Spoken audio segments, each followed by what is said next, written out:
Bismillahirrahmanirrahim. Assalamualaikum warahmatullahi wabarakatuh. Waalaikumsalam warahmatullahi wabarakatuh.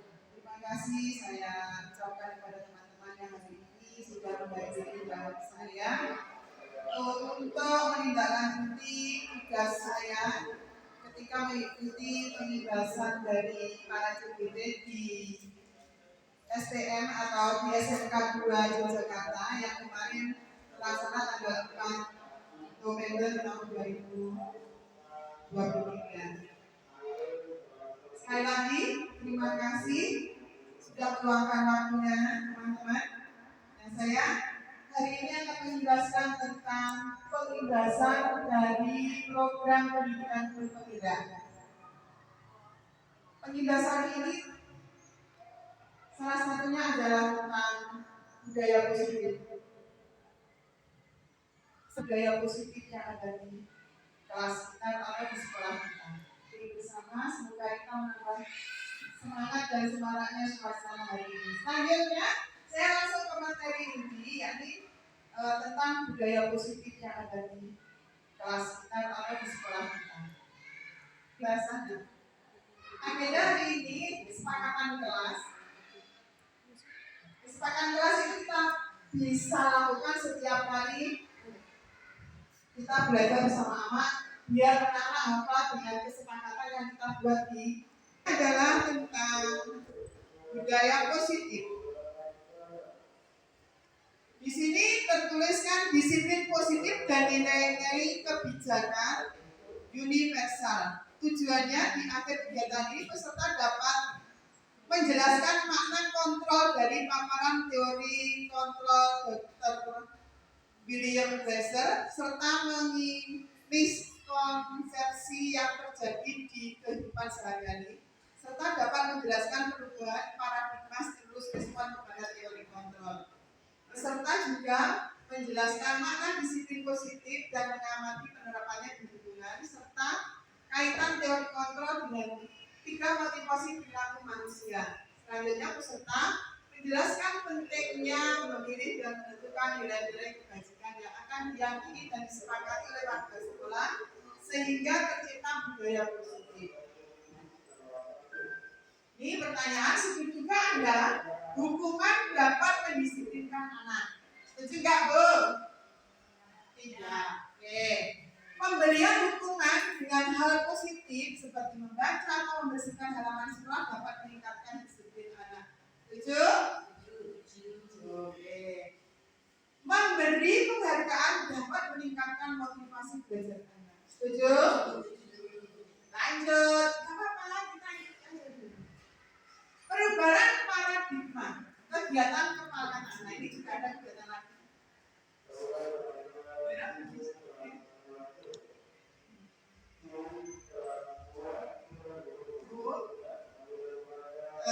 Ini sebenarnya yang permainan itu tentang kebutuhan diri. Jadi para ini nanti ada permainan kita mengepalkan tangan kita dan salah satunya berusaha keras untuk membukanya.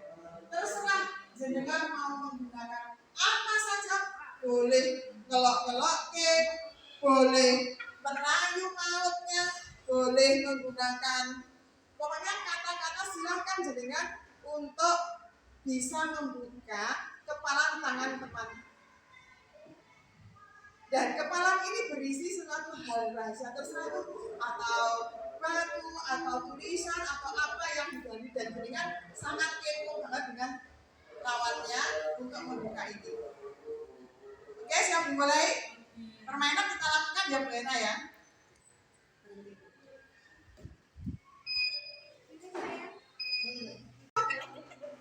2, 3.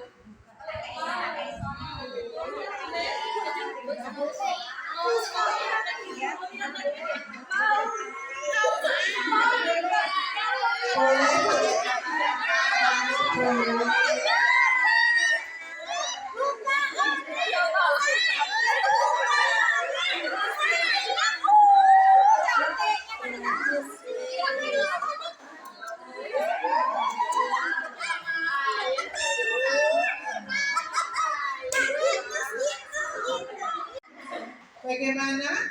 Adakah caranya tadi gimana kok Bu Asri bisa membuka tangannya? Karena Bu Sari pantang menyerah membujuk.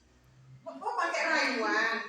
Rayuannya? Mau dikasih Sonic juga. Oh, Akbar. Terus Siapa lagi yang ingin buka? Mantap. Diri kita. Itu kontrolnya adalah diri kita sendiri. Misalnya kita melakukan sebuah misalnya kita sedang melakukan suatu pekerjaan atau suatu kesalahan, kalau kita sendiri tidak melakukan kontrol kita, itu tidak akan terjadi. Makanya saya pernah membaca buku 9,9% kesalahan yang terjadi pada diri kita adalah diri kita sendiri yang patut disalahkan. Nah, sama dengan ilustrasi saat ini, kontrol kita. Jadi kita mau membuka tangan kita, kalau kita tidak dari kontrol diri kita tidak membuat apapun rayuannya, sekuat tenaga apapun yang diberikan oleh orang lain pada diri kita, itu kita tetap akan teguh mempertahankan tangan kita. Tepuk tangan buat kita semuanya. Luar biasa ya Allah. Ternyata pelajarannya banyak ya. Lanjut, itu tadi adalah paradigma tentang kontrol diri ilustrasi. Perubahan paradigma teori kontrol ilustrasi kontrol ini. 1. Guru mengontrol murid, betul nggak Bu? Ilustrasi bahwa kritik dan membuat orang merasa bersalah dapat menguatkan karakter. Ilustrasi bahwa semua penguatan positif efektif dan bermanfaat. Ilustrasi bahwa orang dewasa memiliki hak untuk memaksa. Ini tadi dari perbuatan kita tadi. Itu tadi terjadi. Jadi guru bisa mengontrol muridnya, bisa nggak Bu? Bisa. Kritik dan membuat orang merasa bersalah dapat menguatkan karakter. Nanti kita coba ya. Ilustrasi yang penguatan positif efektif. Ilusi bahwa semua penguatan positif efektif dan bermanfaat. Ilusi bahwa orang dewasa memiliki hak untuk memaksa. Apakah itu semua ada pada diri kita? Mari kita cek. Perubahan paradigma stimulus respon kontrol. Siapa sesungguhnya yang memiliki kontrol? Stimulus respon. Kita mencoba mengubah orang agar berpandangan sama dengan kita. Perilaku buruk dilihat sebagai suatu kesalahan. Orang lain bisa mengontrol saya bisa mengontrol orang lain. Pemaksaan ada pada saat bujukan gagal. Modal berpikir menang dan kalah. Tuh, itu tadi yang kita rasakan tadi ya. Tadi pastikan itu tadi. Orang lain bisa mengontrol saya tadi kan dengan rayuan tadi ya, pasti ya. Terus teori kontrolnya, kita berusaha memahami pandangan orang lain tentang dunia. Semua perilaku memiliki tujuan. Hanya Anda yang bisa mengontrol diri Anda. Tadi orang lain bisa mengontrol saya, tidak tentunya. Hanya Anda yang bisa mengontrol diri Anda. Saya bisa mengontrol orang lain, Anda tidak bisa mengontrol orang lain. Ya. Pemaksaan ada pada saat bujukan gagal, kolaborasi dan konsensus menciptakan pilihan-pilihan baru. Model berpikir menang dan kalah. Model berpikir menang-menangan. Tadi sebenarnya terjadi pada saat kita mempertahankan hak kita tadi ya, Ibu ya. Lanjut, budaya positif. Budaya sekolah menurut Fulan adalah keyakinan-keyakinan dan nilai-nilai yang terlihat dari bagaimana sekolah menjalankan aktivitas sehari-hari. Sedang Gale dan Peterson 99 mendefinisikan budaya sekolah sebagai berbagai tradisi dan kebiasaan keseharian yang dibangun dalam jangka waktu yang lama oleh guru, murid, orang tua, dan staf administrasi yang bekerja sama dalam berbagai krisis pencapaiannya. Budaya positif di sekolah terwujudkan dari nilai keyakinan universal yang diejawantahkan dalam kebiasaan sehari-hari oleh para warga agar lingkungan tercipta secara positif, lingkungan positif aman dan nyaman. Selanjutnya, hal ini selaras dengan dikemukakan oleh KHD. Itu tugas seorang pendidik sebagai among menyediakan lingkungan yang aman nyaman serta menyediakan pembelajaran yang besar pada murid sesuai kebutuhan. Itu budaya positif itu sebenarnya dari KHD semuanya sudah terlaksanakan oleh kita semuanya. Kita yang jelas tanpa lingkungan yang nyaman dan nyaman, anak-anak tidak akan belajar dengan baik. Ini sesuai dengan filosofi KHD ing madya bangun karso, ing ngarso bangun ing karso sukuloso ing madya karso tuturi handayan. Tuturi handayan. Di depan memberi contoh, di tengah memberi motivasi dan di belakang memberi dorongan. Sangat-sangat sesuai dengan pembelajaran yang kita lakukan di sekolah. Lanjut Bu. Disiplin positif menurut bahasa Latinnya mentor belajar. Makna dari disiplin positif itu dari membuat mengenai potensi disiplin tujuan. Disiplin itu menurut dengan apa?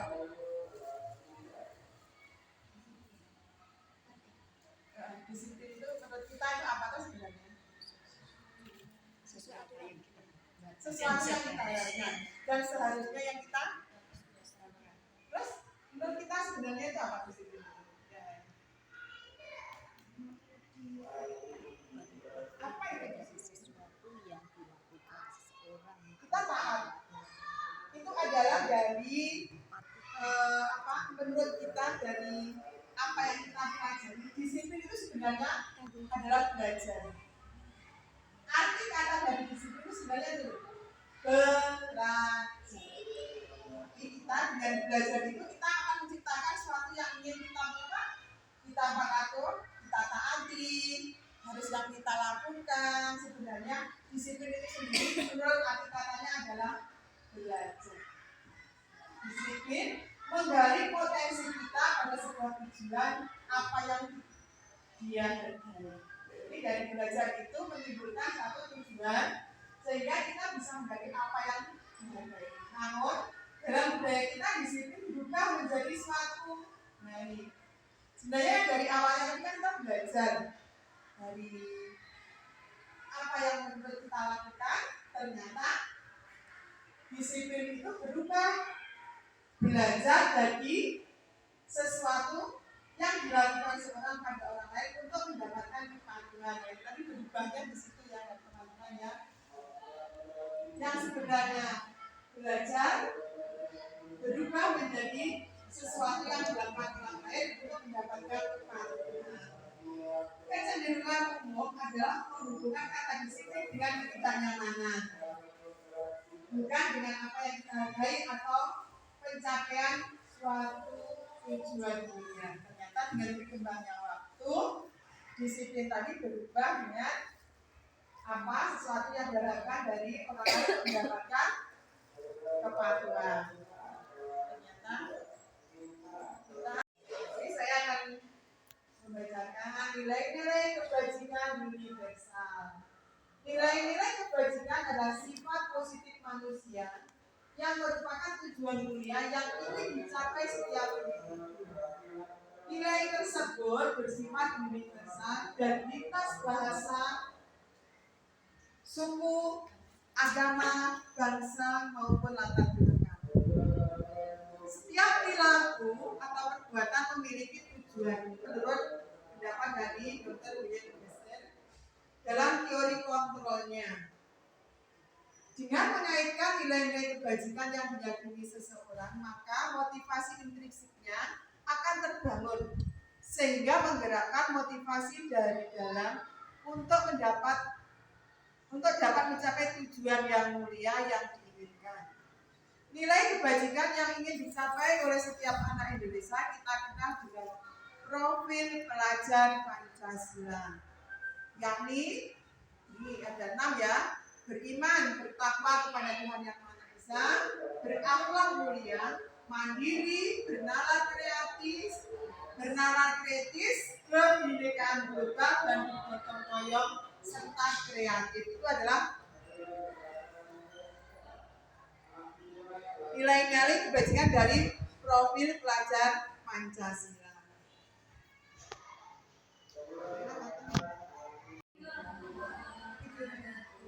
Teman-teman, ini selanjutnya tentang teori motivasi hukuman dan penghargaan serta restitusi. Tujuannya dari kegiatan ini peserta dapat menjelaskan dan menganalisis teori motivasi dan motivasi intrinsik yang dituju serta menerapkan dalam kehidupan sehari-hari. Peserta dapat menjelaskan konsep hukuman dan penghargaan.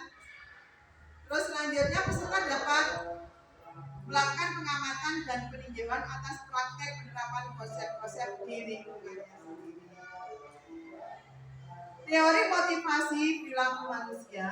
1. Untuk menghindari ketidaknyamanan dengan lingkungan, itu motivasinya berasal dari eksternal, dari luar. Untuk mendapatkan imbalan dari orang lain. Apa yang akan saya dapatkan apabila saya melakukannya, ini juga dari luar motivasinya. Menghargai diri sendiri. Saya akan menjadi orang yang seperti apa bila saya melakukannya. Jadi ini motivasinya adalah dari dalam diri sendiri. Orang ya. Untuk menghindari ketidaknyamanan atau hubungan. Apa yang akan terjadi ini biasanya mempunyai kata tanya ini. Apa yang akan terjadi apabila saya tidak melakukan itu?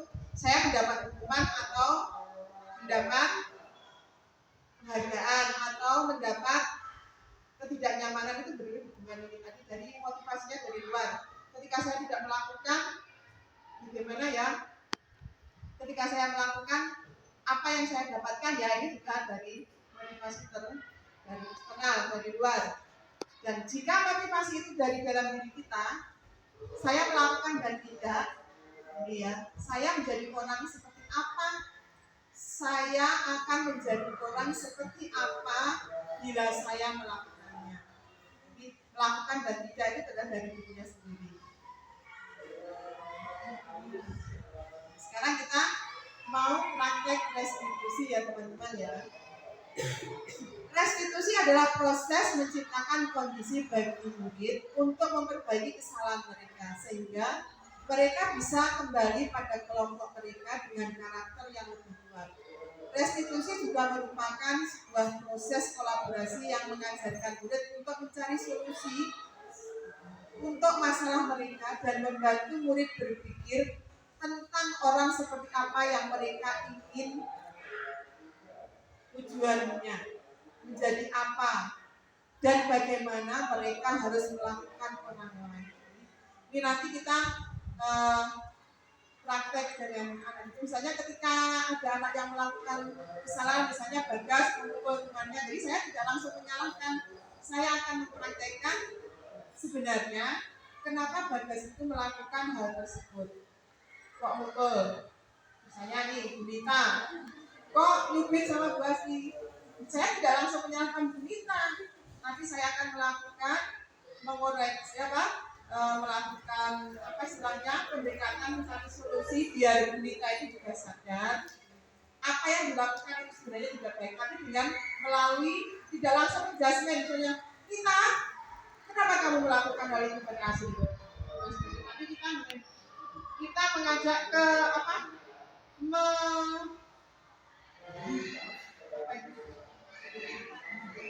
menstabilkan identitas. Iya, itu namanya menstabilkan identitas. Menstabilkan identitas individu. Jadi kita tidak langsung menjudgment anak itu salah. Oke, teman-teman ya. Nanti itu bisa kita praktekkan terhadap anak-anak yang jelas kita pasti mencari sesuatu yang terbaik buat mereka tanpa harus melukai perasaannya. Dengan sadar anak itu akan berubah dari dalam dirinya sendiri. Jadi dia berubah tidak karena kita suruh, misalnya Bagas, kamu tadi menyubit temanmu kok. Karena itu lakukan salah, kamu di sana. Itu sebenarnya kayak gitu anak akan menjadi lebih baik itu karena dari luar, bukan dari kesadaran dirinya sendiri. Misalnya, Alvin, kenapa kamu terlambat? Jadi langsung tidak seperti itu. Kalau kamu terlambat, silahkan kamu menyapu atau bersihkan halaman. Jadi nanti kita akan berusaha mencari solusinya. Alvin, bagaimana kabarmu nak? Wah, saya lihat hari ini mukamu berseri-seri deh. Ada apa ya? Iya Bu. Jadi kenapa mukamu berseri-seri nak? Oh, uangnya banyak sekali. Boleh saya tahu berapa uangnya? 500.000. Oh, 500.000. Terus dengan uang 500.000 tadi, apa yang dilakukan Alvin? Hari ini beli buah apa? Ternyata beli buah pepaya. Tadi Bu Hani lihat Alvin datangnya agak tergesa-gesa ya. Oh, tadi beli buah itu. Kalau beli buahnya sampai tergesa-gesa, nyaman juga. Oh, nggak nyaman. Kan seperti itu ya teman-teman, tidak langsung menjudge saya. Alvin, kamu datangnya terlambat. Jadi tidak langsung menghukum ya gitu saya.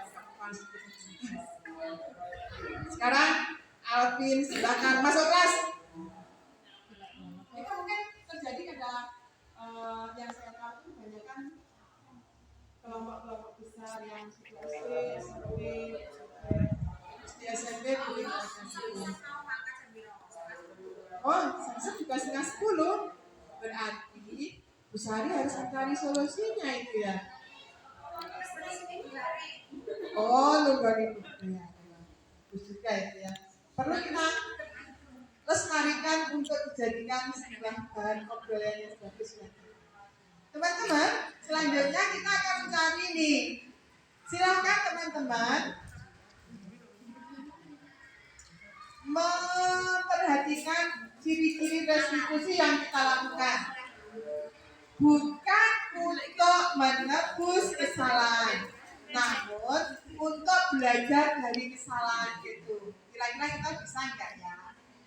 2, memperbaiki hubungan. Jadi hubungan misalnya tadi ada teman yang disakiti atau teman yang secara tidak sengaja disenggol dan membuat mereka nangis, nah itu nih. Memperbaiki hubungan dengan restitusi itu kita akan memulihkan sebuah keadaan. Tawaran bukan paksaan. Restitusi menuntut untuk melihat ke dalam diri, jadi kita kembali ke diri pribadinya. Restitusi mencari kebutuhan dasar yang mendasari tindakan.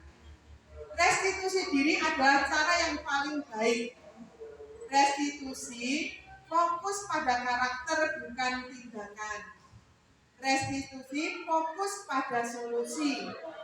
Restitusi mengembalikan murid yang berbuat salah pada kelompoknya. Dari tadi yang menstabiliskan identitas itu di situ itu ya Ibu Bapak ya. Jadi misalnya si Alvin tadi sedang nakali atau Nita sedang mencubit dengan Bu Asli itu tadi. Jadi anak tidak langsung merasa terpinggirkan. Jadi dengan secara sadar anak menyadari bahwa itu adalah perbuatan yang tidak baik. Memang kayaknya bersifatnya bulat-bulat ya, tapi sebenarnya itu adalah hal baik yang harus kita lakukan. Jadi tidak langsung menghakimi si anak dengan tujuan kalau dia sedang melakukan hubungan salah. Selanjutnya, keyakinan kelas. Nah, ini kita mau menginjak dari materi tentang keyakinan kelas. Selanjutnya, apa itu keyakinan kelas? Keyakinan kelas adalah sesuatu yang diyakini bersama, yang berasal dari penyatuan pikiran, merupakan nilai kebajikan, prinsip-prinsip universal yang disepakati bersama secara universal, lepas dari latar belakang, suku, agama, bangsa maupun agama negara. Untuk mendukung motivasi intrinsik kembali ke nilai-nilai keyakinan, lebih menggerakkan seseorang dibanding mengikuti serangkaian peraturan. Selanjutnya, seseorang akan lebih tergerak dan bersemangat untuk menjalankan keyakinannya daripada hanya sekedar mengikuti serangkaian peraturan peraturan tertulis tanpa makna. Selanjutnya,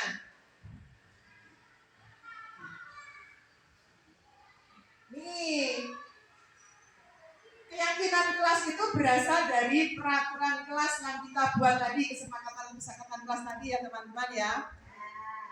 Peraturan kelas tadi berubah menjadi keyakinan kelas. Oke? Nah, dari keyakinan kelas itu berubah menjadi lingkungan yang positif. Ya tidak? Ya. Dari lingkungan yang positif itu maka terciptalah kebudayaan positif. Setuju? Luar biasa, tepuk tangan semuanya. Beda hukuman dan konsekuensi. Hukuman, suatu yang menyakitkan harus terjadi. Hukuman. Konsekuensinya, sesuatu harus terjadi. Jadi kita pikirnya yang baik-baik. Membuat anak sakit, hukuman itu baik fisik maupun hati untuk jangka waktu yang lama. Tapi kalau konsekuensi, membuat anak merasa tidak nyaman dalam jangka waktu yang pendek. Hukuman, anak membenci kedisiplinan. Kalau konsekuensi, anak menghargai disiplin. Hukuman itu paksaan, sedang konsekuensi adalah stimulus tanggapan. Mendorong anak untuk menyakiti diri sendiri adalah itu hukuman, mendorong anak menyakiti diri sendiri. Sedang konsekuensi mendorong anak agar mudah menyesuaikan diri. Hukuman, konsep diri yang buruk. Hukuman juga anak belajar untuk menyembunyikan kesalahan karena mendapat hukuman ya. Seperti marah, merasa bersalah, dipermalukan, merasa tidak dihargai karena adanya hukuman. Tapi kalau konsekuensi, anak merasa belajar untuk mematuhi peraturan. Kehilangan hak, dibuat tidak nyaman, diasingkan untuk sementara waktu. Jadi kalau konsekuensi itu sikapnya sementara, tetapi tidak nyamanan dunia. Lanjut ya. Keyakinan kelas dan peraturan kelas adalah hal yang sama. Betul apa salah? Oke, lanjut. Jawabannya betul, berarti salah. Keyakinan kelas dilandaskan nilai-nilai kebajikan dan universal. Betul apa salah? Betul, pinter. Lanjut. Apa nilai kebajikan dan keyakinan yang ingin diangkat dari peraturan berikut? Menggunakan helm saat mengendarai motor. Ayo, apa yang diambil? Betul ya? Betul. Membuang sampah pada tempatnya. Ya, dilarang menggunakan kata-kata kasar. Lanjut. Pinter. Tepuk tangan buat kita semuanya. Lanjut dulu ya. Langkah utama menetapkan keyakinan kelas. Nomor 1 yang mana ya? Sudah dibuatkan belum kita? Berdiskusi mengenai gambaran perilaku yang mencerminkan keyakinan kelas. Awalnya seperti itu ya. Pertama kita memang berdiskusi dulu sampai terjadi kesepakatan untuk meninjau ulang keyakinan kelas dari waktu ke waktu. Jadi prosesnya melalui tahapan itu semuanya. Oke, lanjut. Yuk, kita praktek simulasi membuat keyakinan kelas. Tadi teman-teman sudah menanyakan ya? Sudah mempraktekkan? Sudah, lanjut. Kegiatan selanjutnya, lanjut kuliah. Materi selanjutnya adalah kebutuhan dasar manusia dan 5 posisi kontrol guru yang kita tadi yang jadi ilustrasi itu tadi lagi ilustrasi tadi loh guru ya, kontrol bisa mengontrol anak, bisa mengontrol orang lain tadi. Sekarang lanjutnya Bulia. Kebutuhan dasar manusia apa? 1, kesenangan. 2, kita kasih sayang. 3, kebebasan. Ya. 4, Kekuasaan. kepuasan. penguasaan. Pinter. Kelima yang terakhir. Ketahanan hidup. Lanjut nih. Kebutuhan manusia yang pokok sebenarnya ada ini. Kesenangan. Kita butuh yang senang-senang, happy-happy, jalan-jalan, healing. Cinta kasih. Kita berpindah untuk diterima di mana saja kita berada, saling memberi, kasih sayang. Selanjutnya kebebasan. Kita bebas memilih baju, memilih pasangan hidup, memilih makanan, dan itu sebagainya. Selanjutnya, tadi apa tiga yang kita tadi? Kekuasaan. Nah, ini kekuasaan itu adalah kebutuhan pengakuan atas kemampuan prestasi yang kita miliki. Jadi kekuasaan itu biasanya kita sebuah kekuatan kita ya, penguasaan ini kita betul-betul sebagai apa dan untuk mempertahankan prestasi kita. Bertahan hidup. Bertahan hidup yang penting kita tidak lapar, untuk biar tidak lapar, biar kita aman dan banyak hal yang dilakukan untuk mempertahankan hidup kita. Lanjut kuliah. Tuh, teman-teman ya, ini tentang kebutuhan hidup tadi. Selanjutnya, posisi kontrol. Kita cek ya. Guru berbuat menghukum, menghadik. Ini posisi kontrol itu sebagai penghukum. 2, membuat orang merasa bersalah. 3, sebagai teman. 4, pemantau. Yang 5, manajer. Itu yang biasa kita lakukan pada diri kita. Kita pernah menghukum?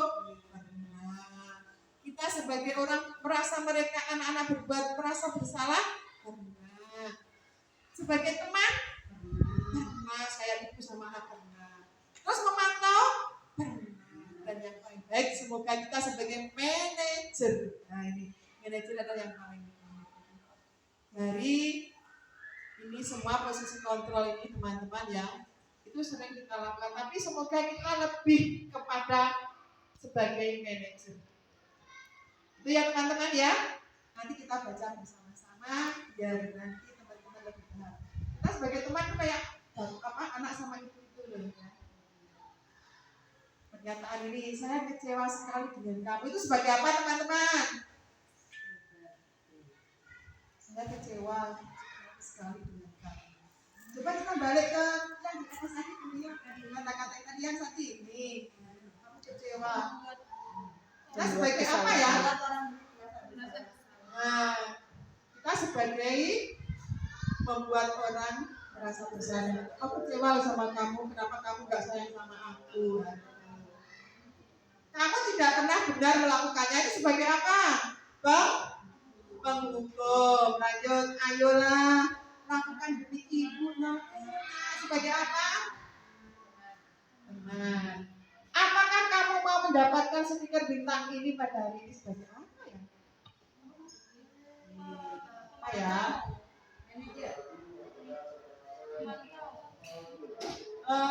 Mantap. Coba nanti kita lihat. Lanjut kuliah, coba. Yang terakhir. Bagaimana kamu bisa menyelesaikan masalah ini sebagai manajer? Kamu selalu yang paling terakhir sebagai penghukum. Kita lihat. Yuk, dekat bapak kita.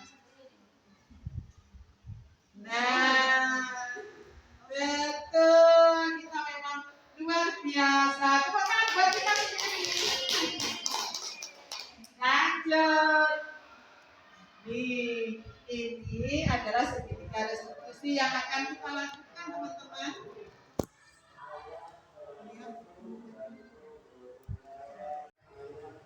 Materi terakhir adalah segitiga restitusi teman-teman.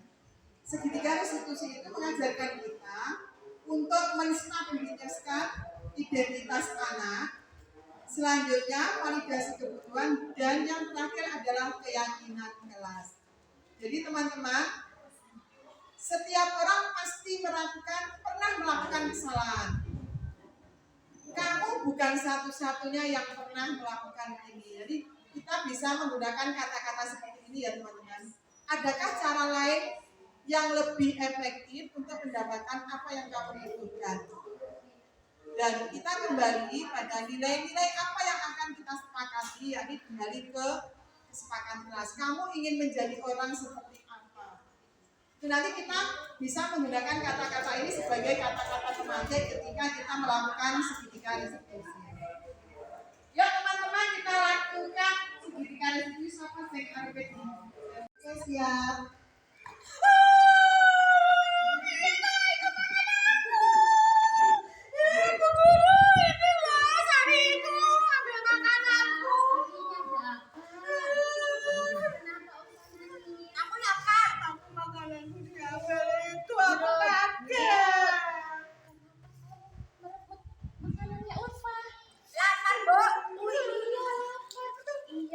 Kalau lapar itu memang harus makan, betul itu.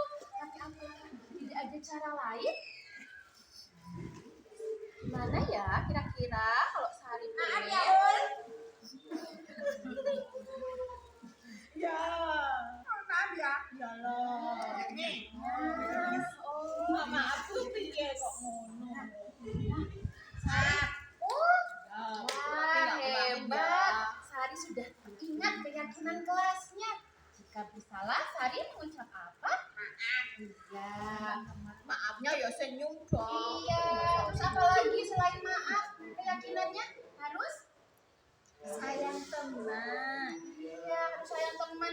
Boleh loh lihat Ulfa sambil tersenyum. Tuh nggak mau senyum dulu. Tuh, lihat. Sari sudah tersenyum. Wah, iya, boleh berpelukan. Masih ada anak kemana ini, Guru? Sari mau kok. Ini kira-kira selain tadi kan, tadi Sari mengambil itu menurut Sari gimana itu kalau merebut punya temannya gimana kira-kira? Nggak boleh, tapi aku lapar. Udah toh. Iya, kalau lapar memang kita harus makan. Bisa juga kalau lapar pengen makan, tapi bisa dengan cara yang Sabar lain dong. loh. Iya. Mendapatkannya bagaimana kira-kira? Minta. Boleh Oh, izin. minta ya. Nah, Gitu. Minta izin. Jadi aku rasa enggak. Jadi sekarang dihabiskan sana. Dikasih kan? Iya. Kita harus minta izin. Nanti sama Ulfa juga dikasih. ya. Iya, Sari. Oke, boleh. Tadi sudah diberikan. Udah berpelukan. Alhamdulillah. Nanti bermain bersama lagi ya. Iya. Jalan Ya, alhamdulillah hari ini kita sudah banyak sekali belajar tentang filosofi KHD mulai dari tadi budaya positif, keyakinan kelas, terus kita juga belajar kebutuhan manusia secara universal, dan yang terakhir kita sudah mempraktekkan segitiga restitusi. Semoga ini semuanya nanti membawa kita menjadi sebagai guru-guru yang luar biasa yang berpihak kepada anak. Tepuk tangan sekali lagi buat kita semuanya. Dari saya Bu Hani, banyak salahnya dalam menyampaikan kebaikan hari ini. Bu Hani mohon maaf. Semoga nanti apa yang kita dapatkan membawa kebaikan buat kita semuanya dan tentunya untuk kebaikan TK Kadir Masjid Syuhada. Yes, Pak. Kadir TK Masjid Syuhada. Yes. Terima kasih dari saya. Wassalamualaikum warahmatullahi wabarakatuh. Terima kasih teman-teman. Terima kasih ya teman-teman semuanya. Walaupun